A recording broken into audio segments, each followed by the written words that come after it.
बिनभिंतीची उघडी शाळा, लाखो इथले गुरु, झाडे वेली पशुपाखरे यांशी गोष्टी करू. ही ग. दि. माडगूळकरांची कविता असेल, किंवा सांग सांग बोलानात पाऊस पडेल का अशी कविता असेल, किंवा नलेश पाटलांच्या अनेक निसर्गमय कविता असतील. आपण सगळ्यांनीच लहानपणापासून आपल्या साहित्यामध्ये, आपल्या कवितांमध्ये आणि आपल्या अनेक पुस्तकांमध्ये हा निसर्ग पाहिला आहे.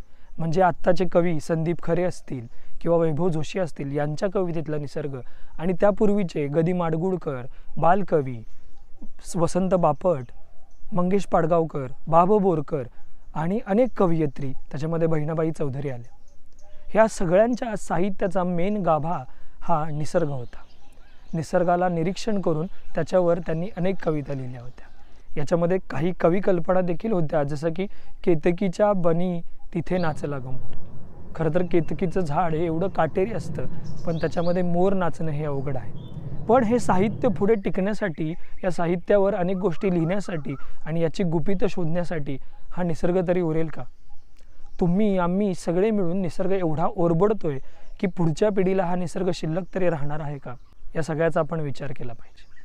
आणि निसर्गावरती एखादी तुमच्या सुंदर कवीची कोणती कविता असेल तर आम्हाला कमेंटमध्ये जरूर कळवा. धन्यवाद. वाचत रहा आणि आरोग्याची काळजी घ्या. आरोग्यम धनसंपदा.